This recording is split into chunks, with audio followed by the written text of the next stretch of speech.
Hey, today I was on the plane and was talking to someone, and I don't even know. This sometimes happens to me. We get into these conversations that, like personal conversations that we have no business getting into to me sometimes. Um, but anyway, it was another passenger, and um, I don't know, we got into this conversation and she talked about how she was moving but she spends a lot of time in a particular city, and she kind of got ghosted by a man that she had gone out with several times, and that she just kind of dumbfounded and hurt or whatever. And it made me think about when that's happened to me. I think she said she had been on like 4 dates with him. They were all like really awesome. They talked in between. She questioned some things, but yeah, just generally felt, like, okay, I'm learning him. And, that's that. Anyway, it made me think about myself because it seems like I get a monster crush on somebody like every 4 years. I want to say the last time I had a monster crush was like 2017, so I'm kind of due for one in 2021. I was living in Chicago at the time, and for my friends that were in Chicago, y'all remember that time. I think I was in my robe for 2 weeks. I had gone out with this, what I considered a great guy. He had an interesting story though, and we've been on like 5 good dates over the course of so many weeks, and I mean, they were significant experiences. It's like we'd have dinner or we'd go to a festival, and then we'd do something else after. Like he had a plan for after, so we end up spending like 4 or more hours together, and it was really, really great. And when he just kind of like up and stopped communicating, I was devastated and so confused because we didn't even have a conversation. And I think that's what's frustrating about today's dating world is like, we're not having these closeout conversations, and they don't even have to be long. Like, hey, I'm just not feeling this. Something's not right for me. Or, hey, I'm not over my ex. Or, I don't feel like I have as big of a connection as I thought I did with you. Like, it's like we're not very courageous. We don't have, we don't exercise our people skills. Or we're just kind of inconsiderate. And, some people will tout like, oh, you don't owe them anything. You don't I guess. But let's just think, how would we want someone to treat us? That's the way we need to treat people. So anyway, I wrote a little piece tonight on my way home, and it says, when building a relationship, a long-term romantic relationship, most women just want to be seen and loved and heard and honored, honestly. Or that's what I feel like I want as a woman, and I feel like that's probably most women's sentiments. Most men are looking for respect and loyalty and peace, honestly, like no drama. What I'm discovering today's dating climate is that it's very difficult for a man to meet a woman's desires with his actions.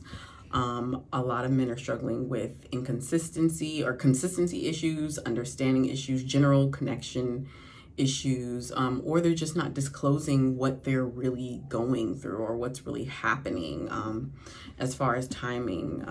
A lot of us, numb the pain with other people. Like there's that saying, like, the best way to get over somebody is to get under somebody else, or the best way to like cope with something going on in your life is just to get some comfort from someone, use someone for some comfort. And also, many women are expecting a man to be intuitive enough to understand what her needs and desires and expectations may be.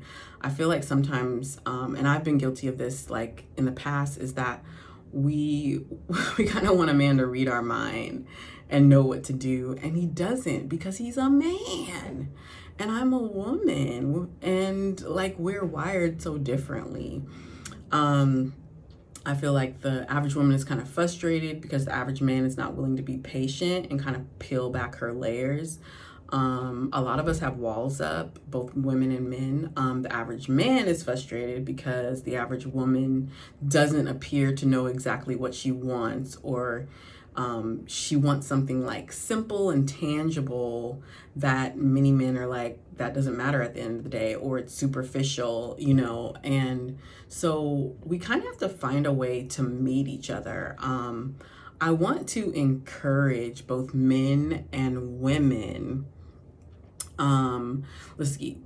I was looking at my notes. Encourage both men and women to seek a deeper understanding of one another. Many of us are missing out on beautiful matches because we simply don't want to get in the trenches and tell someone how we feel, or when we don't like something, or when we don't agree with something. And a lot of times these things that we're like sharing, they're not really deal breakers. It's just the other person had no idea that it was rubbing us the wrong way. But we have to find a way to say this with gentleness, with understanding, with forgiveness kind of in the front of our minds. And so it becomes easier to just leave and then to just step on toes for a moment and exercise some honesty and transparency in a loving way. Like I said, you have to find some gentleness. You have to find some forgiveness to lead with that and to lead with love. Yes, sometimes we are wasting each other's time because we are not being honest with ourselves and courageous enough to consider the other's heart or feelings. Sometimes we're sending the wrong signals, or sometimes we're sending false signals to the other. I feel like it's always unfortunate how quickly men and women can write each other off. You know, we'll hang our hat on one particular thing, and then we'll decide that this thing is like their whole character, their whole personality, their whole attitude. And so then we don't even get to like explore a connection with each other. We can easily damage, each other. So anyway, in light of this, I feel like when we're addressing each other, let's be more conscious of the way that each of us are wired differently, but that doesn't mean we can't learn to understand each other. It just really takes us digging deeper.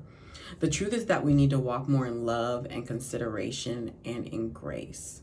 Go back, like I said, to treating people the way that you want to be treated.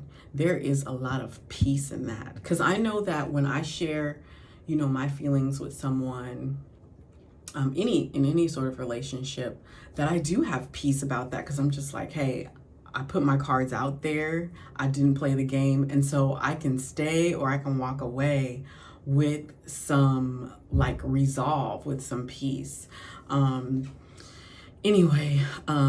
Lastly, let's be courageous enough to move on with someone in a space of clarity instead of a place of question. A lot of us leave each other hanging, and it leaves a lot of us distraught.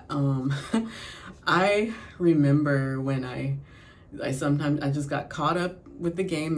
The game got me, and I was distraught, after those like 5 good dates with that guy, and I just kind of like started to open up and really, was like, oh, this might move somewhere, go somewhere, but then he just backed off and moved on. And I have no idea what I did. It probably wasn't about me. A lot of times when people just walk away, it's normally about them. But the thing is, I'll like never know.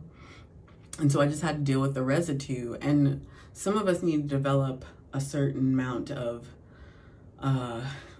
the ability to give ourselves closure when those things happen, because it does hurt. But we don't need to develop callousness. We don't need to develop bitterness, but just say, hey, like, time wasn't right, and be able to move on. I know that's hard. I'm like simplifying it. It makes it seem like I'm undermining it, but really we have to just say, if somebody walked away, like I know TD Jakes says, like, if somebody walked away, like, let them leave, because there's something else in store for you.